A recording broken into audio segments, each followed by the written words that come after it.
안녕하십니까? 오늘 저는 왕권의 무게와 형제의 갈림길, 바로 양녕대군 폐위와 세종 즉위 이면에 숨겨진 드라마틱한 역사를 추적하고자 합니다. 태종 이방원이 피와 철로 다져놓은 조선의 기틀 위에 두 아들의 운명이 어떻게 엇갈렸는지 살펴보겠습니다. 본 보고서는 1418년 세자 교체 사건을 인물의 심리와 정치적 알력이 충돌하는 입체적인 드라마로 재구성하여 여러분께 깊이 있는 통찰을 제공할 것입니다. 서막은 피로 쓰인 왕조, 태종의 딜레마입니다. 제1차, 2차 왕자의 난을 거치며 형제와 처남들의 피를 손에 묻히고 왕위에 오른 태종 이방원에게 후계자는 단순히 왕위를 이을 계승자가 아니었습니다. 그는 자신이 짊어진 피의 업보를 씻어내고 유교적 이상 국가를 완성할 성군이어야만 했습니다. 태종의 강박적인 목표는 골육상쟁의 비극을 끊기 위한 완벽한 적장자 승계의 확립이었습니다. 제1막, 어긋난 기대, 양녕대군입니다. 매와 개를 사랑한 세자, 양녕은 이상과 현실의 괴리 속에서 살았습니다. 이상적인 양녕은 주자학적 규율에 통달한 모범생으로 오전, 오후로 남인 살인적인 서연 스케줄을 소화해야 했습니다. 하지만 현실 속 양녕은 이성계 가문의 무인기지를 타고난 자유분방한 영혼이었습니다. 그는 서연보다는 사냥과 활쏘기, 그리고 시정잡배와의 유희에 심취했죠. 태종 8년에 도입된 분 단위로 쪼개진 학습 스케줄과 감시 체제는 양녕에게 숨막히는 이중구속이나 다름없었습니다. 이러한 상황은 일탈의 심리학, 즉 아버지의 폭력과 아들의 좌절로 이어집니다. 1405년 내시 체벌 사건이 있었죠. 양녕이 공부를 게을리하자 태종은 아들 대신 내시의 볼기를 쳤습니다. 이때 내시가 울부짖으며 이것이 어찌 소인의 죄입니까? 라고 외쳤다고 합니다. 어린 양녕에게 아버지는 성군이 아닌 잔혹한 폭군으로 각인되었을 것입니다. 자신의 잘못으로 측근히 고통받는 무력감은 훗날 아버지처럼 되지 않겠다는 반항심과 아버지처럼 될 수 없다는 자포자기를 낳았습니다. 제2막은 파국을 부른 금지된 사랑, 어리 사건입니다. 이 사건은 마치 거대한 음모 네트워크처럼 복잡하게 얽혀 있었습니다. 주동자인 양녕대군은 남의 첩인 어리를 탐하여 입궁시켰습니다. 어리 사건에서 김한로, 즉 세자빈의 아버지는 외도를 묵인한 방조자였습니다.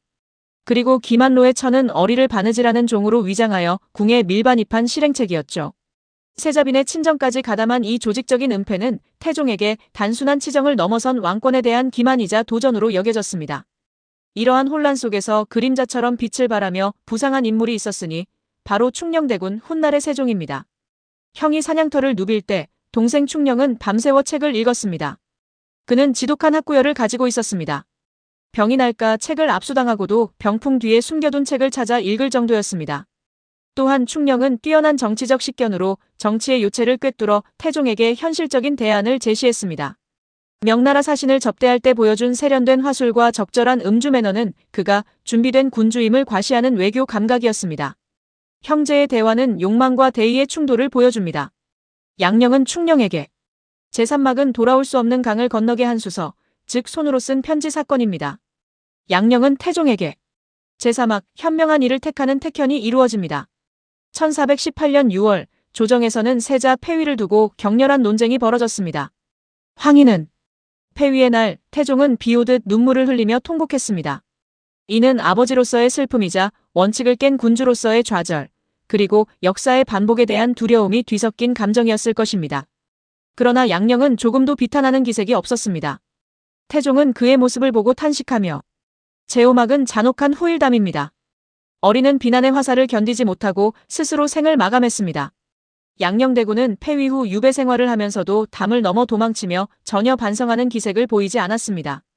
어리의 죽음 후에도 태연하게 행동하며 인격적인 파탄을 드러냈죠. 이 비극의 끝에서 양녕은 자유를 얻은 것이 아니라 자신의 욕망에 잠식되어 파멸했습니다.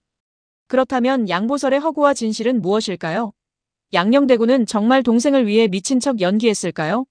통설에서는 그가 동생 충녕의 뛰어남을 알아보고 일부러 방탕한 척하여 세자 자리를 양보한 비운의 로맨티시스트로 묘사합니다.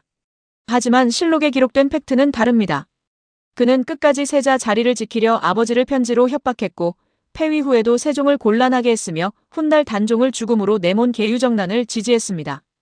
양녕은 스스로 물러난 것이 아니라 왕관의 무게를 견디지 못하고 타락하여 권력을 박탈당한 인물이었습니다. 시대가 요구한 리더십, 왜 충녕이었을까요? 당시 조선은 대내외적인 위기에 직면해 있었습니다.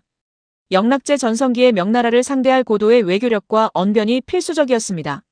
또한 피해 숙청을 마무리한 태종 이후 제도를 정비하고 문화를 꽃피울 수 있는 새로운 리더십의 필요성이 대두되었습니다. 충령의 즉위는 우연이 아닌 대내외적 위기 속에서 준비된 리더를 선택한 역사의 필연이었습니다. 역사라는 이름의 드라마에는 세 가지 초상이 존재합니다. 첫 번째, 건축가 태종입니다. 왕좌를 위해 아들을 쳐내고 홀로 통곡한 고뇌하는 독재자입니다. 두 번째는 반항아 양령입니다. 아버지의 그늘에 짓눌려 파멸해간 상처받은 영혼입니다. 그리고 마지막 세 번째는 전략가 세종입니다. 형의 몰락을 반면교사 삼아 자신을 완벽하게 단련한 냉철한 권력자였습니다. 결론입니다. 무엇이 성군을 만드는가? 세종대왕이라는 위대한 성군은 저절로 태어난 것이 아닙니다.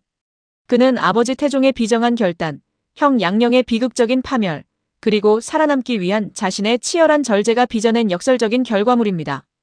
역사의 위대함은 때로 가장 잔혹한 선택 위에서 피어난다는 것을 이 사건은 명확하게 보여줍니다.